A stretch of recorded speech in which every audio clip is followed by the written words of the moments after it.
ಅನ್ವೀಕ್ಷಾ YouTube ಚಾನಲ್ನ ಮತ್ತೊಂದು ವಿಡಿಯೋಗೆ ಎಲ್ಲರಿಗೂ ಆತ್ಮೀಯವಾದ ಸ್ವಾಗತ. ಅನ್ವೀಕ್ಷಾ, ಇದು ಮನಸ್ಸಿನ ಅಂತರಾಳದ ಧ್ವನಿ. ನಿನ್ನೆ ಪ್ರೀತಿಸುವ ಎಂದ ಕಥೆಯ ಹಿಂದಿನ ಸಂಚಿಕೆಯಲ್ಲಿ ನಾವು ಅಗ್ನಿ ಮತ್ತು ಅಭಿರಾಮ್ ಇಬ್ಬರೂ ಕೂಡ ಮೈಥಿಲಿ ಬಗ್ಗೆ ಮಾತಾಡ್ತಾ ಸಣ್ಣದಾಗಿ ಅಗ್ನಿ ನಕ್ಕಿದ್ದನ್ನು ನೋಡಿದ್ವಿ. ಮುಂದೇನಾಯಿತು ಅನ್ನೋದನ್ನು ಈ ಸಂಚಿಕೆಯಲ್ಲಿ ನೋಡೋಣ.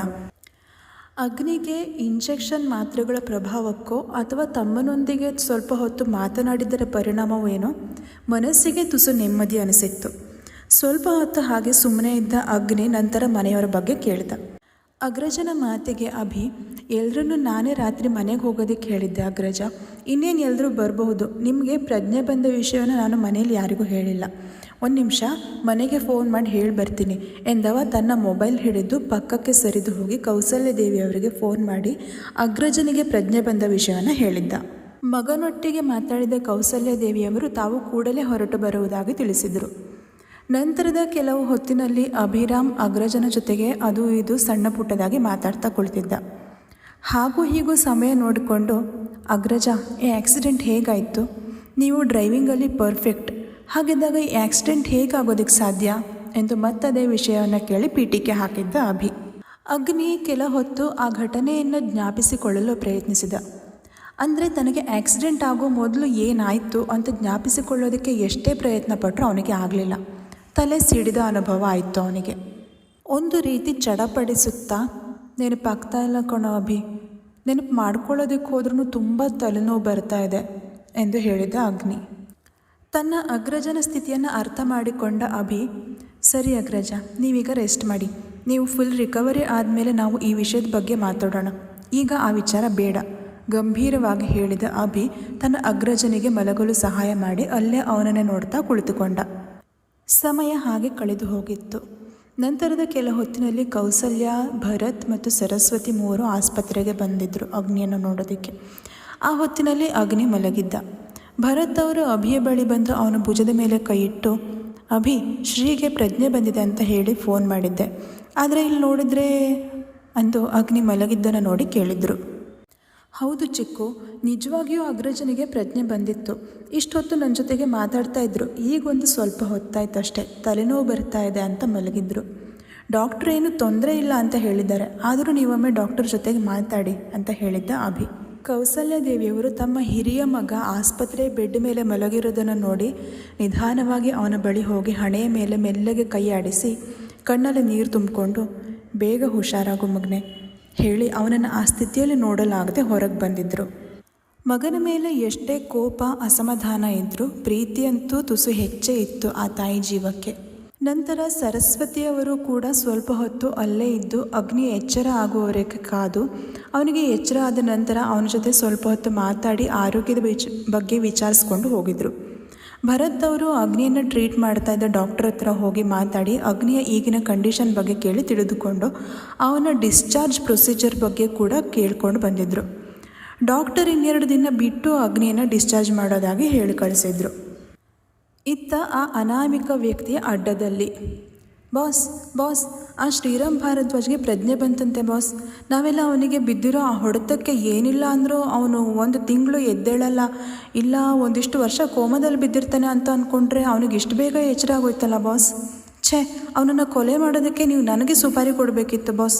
ನಾನು ನೀಟಾಗಿ ಕೆಲಸ ಮುಗಿಸಿ ಬರ್ತಾ ಇದ್ದೆ ಎಂದು ಆ ಅನಾಮಿಕ ವ್ಯಕ್ತಿಯ ಮತ್ತೊಬ್ಬ ಬಂಟ ಬಂದು ಒಡೆಯನಿಗೆ ವರದಿ ಒಪ್ಪಿಸಿದ್ದ. ವಿಷಯ ನನಗೂ ತಿಳಿಯಿತು. ಇದು ಬೆಳಗ್ಗೆ ಹಳಸಿದ ಅನ್ನ ತಿನ್ನೋಕೆ ಕೊಟ್ಟ ಹಾಗೆ ಆಯಿತು ನನ್ನ ಪಾಲಿಗೆ.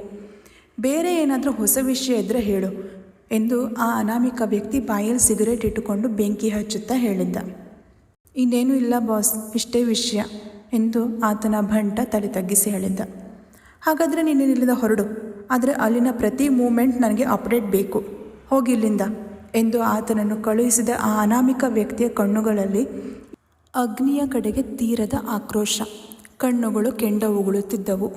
ಇನ್ನು ಇತ್ತ ಮೈಥಿಲಿ ಮನೆಯಲ್ಲಿ ಮೈಥಿಲಿ ಸ್ಕೂಟಿ ಅಗ್ನಿ ಮನೆ ಸೇರಿದ್ದ ಕಾರಣ ಆ ದಿನ ಅಕ್ಕ ತಮ್ಮ ಇಬ್ಬರು ಒಟ್ಟಿಗೆ ಹೋಗದೆ ಭಾರ್ಗವ ಶ್ರೀನಿವಾಸ್ ಪಂಡಿತ್ ಅವ್ರ ಜೊತೆಗೆ ಹೋದರೆ ಮೈಥಿಲಿ ತನ್ನ ಗೆಳತಿ ವಿನುತಾ ಜೊತೆಗೆ ಕಾಲೇಜಿಗೆ ಹೋಗಿದ್ಲು. ಮೈಥಿಲಿಯ ಸ್ಕೂಟಿ ಕಾಣಿಸದೇ ಇರೋದನ್ನು ಕಂಡು ಅಂಬುಜ ಅದಕ್ಕೂ ಒಂದಿಷ್ಟು ಬೆಳಗ್ಗೆನೇ ಅವಳಿಗೆ ಶಾಪ ಹಾಕಿ ಬೈಯೋ ಕೆಲಸವನ್ನು ಮರೀಲಿಲ್ಲ. ಯಾವುದಕ್ಕೂ ಉತ್ತರಿಸೋ ಮನಸ್ಥಿತಿಯಲ್ಲಿ ಇಲ್ಲದ ಮೈಥಿಲಿ ಚಿಕ್ಕಮ್ಮನ ಮಾತು ಕೇಳಿದ್ರು ಕೇಳದೇ ಇರೋ ಹಾಗೆ ಸುಮ್ಮನೆ ಬಂದಿದ್ಲು.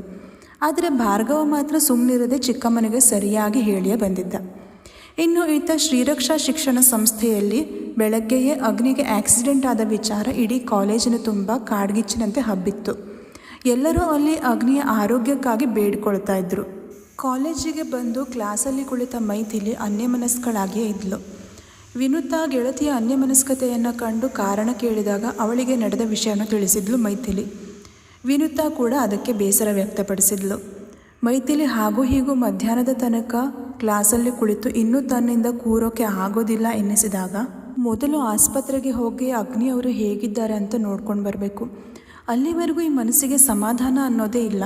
ಮೈಥಿಲಿ ತನ್ನಲ್ಲಿಯೇ ಹೇಳಿಕೊಂಡು ವಿನುತಾ ಬಳಿ ಕೂಡ ಅದೇ ಕಾರಣವನ್ನು ಕೊಟ್ಟು ಆಸ್ಪತ್ರೆ ಕಡೆಗೆ ನಡೆದಳು. ಹಿಂದಿನ ದಿನ ಅಗ್ನಿ ಇದ್ದಲ್ಲೇ ಈಗಲೂ ಕೂಡ ಇದ್ದಾನೆ ಅನ್ನೋದನ್ನು ತಿಳಿದು ನೇರವಾಗಿ ಅವನಿದ್ದ ವಾರ್ಡ್ ಕಡೆಗೆ ಹೋಗಿದ್ಲು. ಅಗ್ನಿ ಇದ್ದ ವಾರ್ಡ್ ಬಾಗಿಲು ತನಕ ಬಂದವಳಿಗೆ ಬಾಗಿಲು ತೆಗೆದು ಮುಂದೆ ಹೋಗಲು ಏನೋ ಒಂದು ರೀತಿ ಭಯ, ಹಿಂಜರಿಕೆ ಆವರಿಸಿತ್ತು. ನಡುಗುವ ಕೈಗಳಿಂದಲೇ ನಿಧಾನಕ್ಕೆ ಬಾಗಿಲನ್ನು ತೆಗೆದು ನಡುಗುತ್ತಲೇ ಒಳಗೆ ಹೋದಾಗ ಅಗ್ನಿ ಕಣ್ಣು ಮುಚ್ಚಿ ಮಲಗಿದ್ದ. ಆಸ್ಪತ್ರೆಯ ಬೆಡ್ ಮೇಲೆ ಮಲಗಿ ತಲೆಗೆ, ಕಾಲಿಗೆ ಮತ್ತು ಕೈಗೆ ಬ್ಯಾಂಡೇಜ್ ಸುತ್ತಿಕೊಂಡು ಮಲಗಿರುವವನನ್ನು ನೋಡಿ ಮತ್ತೆ ಕಣ್ಣೀರು ಬಂದಿತ್ತು ಅವಳಿಗೆ.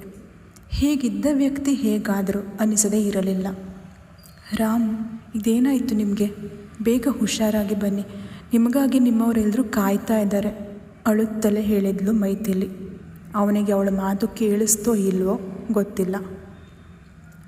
ಸ್ವಲ್ಪ ಸಮಯದ ನಂತರ ಅಗ್ನಿ ಸ್ವಲ್ಪ ಮಿಸುಕಾಡಿದ ಹಾಗೆ ಆದಾಗ ಅಲ್ಲಿಂದ ಹೋಗಲು ನೋಡಿ ಬಾಗಿಲ ಕಡೆ ತಿರುಗಿದ್ದಳು ಮೈಥಿಲಿ. ಇನ್ನೇನು ಅವಳು ಬಾಗಿಲು ತೆಗೆದು ಹೊರಗೆ ಹೋಗಬೇಕು ಎನ್ನುವಾಗ ಮೈಥಿಲಿ ಎಂಬ ಸಣ್ಣ ಸ್ವರ ಕೇಳಿ ಬಂದಿತ್ತು ಅವಳಿಗೆ. ಹಿಂತಿರುಗಿ ನೋಡಿದಳು. ಮುಂದಿನ ಸಂಚಿಕೆಯಲ್ಲಿ ಏನೋ ಹೀಗಿದ್ದೀನಿ ನೋಡಿ, ಯಾರಿಗುಂಟು ಯಾರಿಗಿಲ್ಲ, ಆರಾಮಾಗಿ ಬೆಡ್ ಮೇಲೆ ಮಲಗಿದ್ದೀನಿ ಎಂದು ನಕ್ಕಿದ್ದ ಅವನು. ಅವಳಿಗೆ ಏನನ್ನಿಸ್ತೋ ಏನೋ, ಕೂಡಲೇ ಅವನ ತುಟಿಗಳ ಮೇಲೆ ತನ್ನ ಕೈ ಇಟ್ಟು ಬೇಡವೆಂದು ತಲೆ ಆಡಿಸುತ್ತಾ, ಪ್ಲೀಸ್ ರಾಮ್, ಹಾಗೆಲ್ಲ ಹೇಳಬೇಡಿ, ನೀವಿನ್ನೂ ಬದುಕಿ ಬಾಳಬೇಕು ಎಂದು ಕಣ್ಣಲ್ಲಿ ನೀರು ತುಂಬಿಕೊಂಡು ಹೇಳಿದ್ದಳು ಅವಳು. ನಿನ್ನೆ ಪ್ರೀತಿಸುವೆಂದು ಕಥೆಯ ಇವತ್ತಿನ ಈ ಸಂಚಿಕೆ ನಿಮಗೆಲ್ಲ ಇಷ್ಟವಾಯಿತು ಎಂದು ಭಾವಿಸುತ್ತೇನೆ. ಇಷ್ಟವಾಗಿದ್ದಲ್ಲಿ ದಯವಿಟ್ಟು ಲೈಕ್ ಮಾಡಿ, ಕಮೆಂಟ್ ಮಾಡಿ, ಶೇರ್ ಮಾಡಿ. ಹಾಗೆ ಅನ್ವೀಕ್ಷಾ ಯೂಟ್ಯೂಬ್ ಚಾನಲನ್ನು ತಪ್ಪದೇ ಸಬ್ಸ್ಕ್ರೈಬ್ ಮಾಡಿಕೊಳ್ಳಿ. ಧನ್ಯವಾದಗಳು.